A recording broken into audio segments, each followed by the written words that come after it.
मेरा नाम सपना है और मैं दिखने में काफी खूबसूरत हूँ। मैं 21 साल की हूँ और मेरे वो बहुत बड़े बड़े हैं जिसे देखकर मेरे कॉलेज के लड़कों के नागराज उठ खड़े होते हैं। और यह जानकर मुझे बहुत खुशी होती है और मुझे एक बार कोई देख ले तो मेरा दीवाना हो जाए। इतनी खूबसूरत मेरी एक सहेली है पूनम।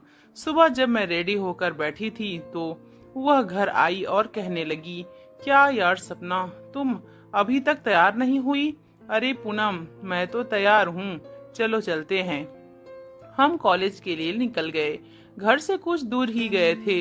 रास्ते में एक लड़का सामने से आया और वह पूनम से बातें करने लगा। पूनम मुझे कहने लगी, तू थोड़ी दूर जा, मैं आती हूँ। और थोड़ी देर बाद पूनम आई और कहने लगी, चल कॉलेज चलते हैं। तो मैंने उससे पूछा कि वह क्या बोल रहा था। पूनम कहने लगी, अरे कुछ नहीं यार, मैंने फिर से पूछा क्या बोल रहा था बताना। तो उसने बताया कि मुझे प्रपोज कर रहा था। तू तो जानती है ना मेरे कितने चाहने वाले हैं, किस किस को मैं अपना दिल दूं। मेरे पास तो एक ही दिल है यार, वैसे कौन सा खत्म होने वाला चीज है। मैं प्यार से सबसे बात कर लेती हूँ। हम दोनों हंसने लगे, खूब मजे से हंसकर कॉलेज पहुंचकर थोड़ी देर पढ़ाई की।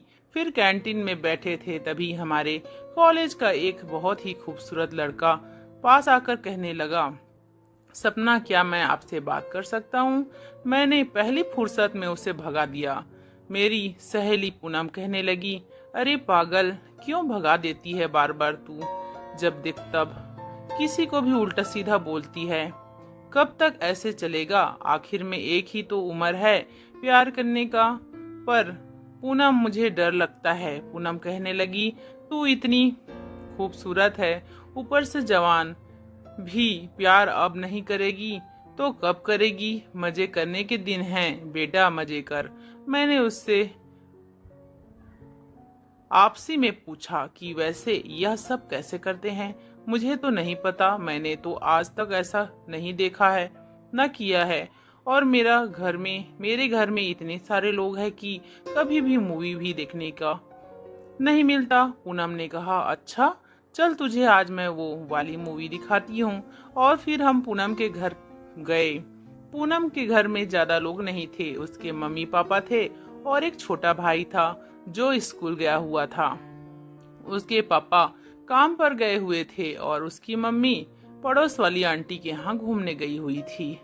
घर में सिर्फ मैं और पूनम थे। हम दोनों अंदर वाले कमरे में गए और पूनम ने अपने मोबाइल में वो वाली मूवी देखनी शुरू की। पहली बार जब मैंने वह मूवी देखी तो मेरा तो मुंह खुला का खुला रह गया।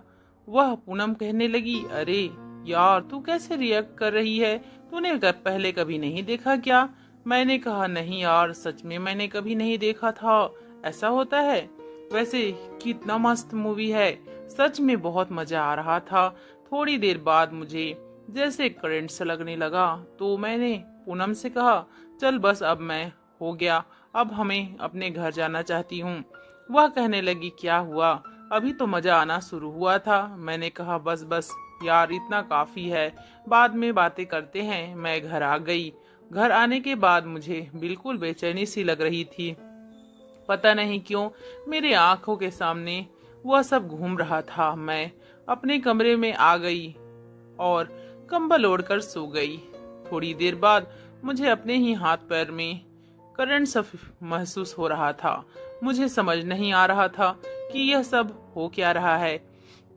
थोड़ी देर मैंने हाथ पैर बिस्तर से रगड़ने शुरू कर दिए। मुझे समझ नहीं आ रहा था कि मैं क्या करूं, लेकिन कर भी क्या सकती थी, अकेली थी। दोस्ती सारे लड़कों को तो मैं भगा देती थी, अब अकेली करती भी क्या। दूसरे दिन जब कॉलेज गई थी तो मैंने पूनम से ही यह बात बताई कि मुझसे तो सहन नहीं हो रहा था। उस वीडियो को देखने के बाद पता नहीं क्या हो रहा था। वीडियो हमें नहीं देखनी चाहिए थी। पूनम ने कहा, कोई बात नहीं यार, मजे करने के दिन हैं, अब नहीं देखेंगे तो क्या बुढ़ापे में देखेंगे? और फिर हम दोनों फिर से हंसने लगे। कॉलेज की छुट्टियां हो गई थी। हम घर आ रहे थे तो रास्ते में पूनम का वह दोस्त फिर से मिल गया। वह कहने लगा, पूनम चलना, आज चलते हैं। मैंने पूछा, क्या क्या बोल रहा था वह? तो पूनम ने कहा, अरे यार समझा करना। उन्होंने कहा, बस 5 मिनट लगेगा, चलना हमारे साथ। मैं उन लोगों के साथ चली गई। उसके दोस्त का नाम समीर था। वह अपने घर हमें लेकर गया। उसके घर में कोई नहीं था। हम बाहर हॉल में बैठे। मैंने पूछा, घर में कोई नहीं है क्या? आप अकेले रहते हैं क्या? तो समीर ने बताया कि नहीं, अकेले नहीं रहता हूँ, अपने चाचा चाची के साथ रहता हूँ। चाचा चाची अभी कुछ दिनों के लिए गांव गए हैं, इसलिए। अच्छा, मैं हॉल में बैठकर टीवी देख रही थी। मुझे समीर ने ढेर सारे चिप्स, नाश्ते और स्नैक्स लाकर दिए थे। मैं खाते खाते टीवी देखने लगी। मुझे क्या, थोड़ी देर बाद कमरे के अंदर से आवाजें आने लगी। आवाजें आने शुरू हो गई। यह आवाज मेरी सहेली पूनम का था। वह जोर जोर से आह ऊह कर रही थी। मैंने अपने कान बंद कर लिए। मुझे बिल्कुल अजीब सा फील हो रहा था। मुझे टीवी देखते देखते आधा घंटा हो गया था। मैं सोचने लगी, ये 5 मिनट कर बोल कर गई और अब तक बाहर नहीं आई। क्या कर रही है इतनी देर तक? पास में पूनम का फोन रखा था। उसमें उसके घर से फोन आ रहा था। अब मैं फोन भी नहीं उठा सकती थी और इससे भी नहीं बुला सकती थी। यह तो बिजी थी। कुछ देर इंतजार किया, फिर वह लोग बाहर नहीं आए। मैं दरवाजे के पास गई और दरवाजे में छोटा सा होल था। मैंने उसमें से देखा तो वह दोनों तो बड़े मजे ले रहे थे। दोनों एक दूसरे को छोड़ने को तैयार ही नहीं थे। इधर फोन पर फोन आ रहा था। मुझे बहुत गुस्सा आ रहा था। यह पूनम थी कि बाहर आ ही नहीं रही थी और हम घर जाए, कब बाहर आए तो हम कब घर जाए। थोड़ी देर बाद वो लोग बाहर निकले। मैंने गुस्से से पूनम को कहा, क्या यार, 5 मिनट का बोल कर गई थी और आधा घंटा के बाद बाहर आ रही है। पता है ना तेरे घर से कितना फोन आ रहा है। अब से मैं तेरे साथ नहीं आऊंगी। पूनम कहने लगी, प्लीज यार, तू तो मेरी सहेली है, मुझे समझने की कोशिश कर। समीर मान नहीं रहा था। अच्छा बेटा, समीर नहीं मान रहा था कि तुम नहीं छोड़ रही थी? उसने कहा, अरे कैसी बातें कर रही है सपना। हाँ सच में, सच ही तो बोल रही हूँ। मैंने तो देखा दरवाजे की होल से। तू तू ही उसे छोड़ने को तैयार नहीं थी। वह कहने लगी, तू भी ना यार, सच में कैसी है। मैं और वह शर्माकर हंसने लगी। वह मेरे बचपन से मेरा स्वभाव था। जो मेरे मन में आता था मैं बोल देती थी। घर आने के बाद रात को मुझे नींद नहीं आ रही थी। मैंने समीर और पूनम को एक साथ देखा था। दोनों कितने मजे में थे और एक मेरी जिंदगी थी।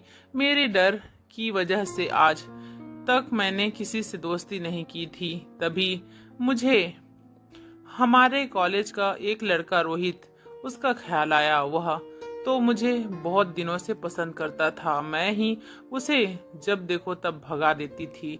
मैंने सोचा इस बार उससे बात करूंगी और बिल्कुल भी नहीं डरूंगी। हम दूसरे दिन फिर से कॉलेज गए और वह लड़का रोहित मेरे पास नहीं आता था क्योंकि मैंने उसे डांट दिया था। मैंने अपने बारे में पूनम को बताया। पूनम मेरी बचपन की सहेली थी। हम हर बात एक दूसरे से शेयर करते थे। मैंने उसे सब कुछ बताया तो हमने उस दिन मूवी देखी थी और उसके बाद मैंने दरवाजे के होल से तुम लोगों को भी देख लिया था। अब मेरा भी मन कर रहा है। अब तू बता, मैं क्या क्या करूं? सारी बातें अपने सहेली से बताई तो उसने कहा, ठीक है, मैं तुम्हारी हेल्प करूंगी। वह जाकर रोहित से बात करी। रोहित तो खुशी से पागल हो गया। वह तो मुझे कब से पसंद करता था। मैं ही नहीं मान रही थी। और फिर क्या था, हम फिर से चारों समीर के घर गए और हमने ढेर सारे मजे किए और बहुत मजे लिए, स्नैक्स खाए, पार्टी की। तो दोस्तों, आपको ये छोटी सी कहानी कैसी लगी कमेंट करके जरूर बताना। हाँ अच्छी लगी तो वीडियो को लाइक और चैनल को सब्सक्राइब जरूर कर लेना। आपको ऐसी ही अच्छी अच्छी वीडियो मिलती रहेगी। धन्यवाद।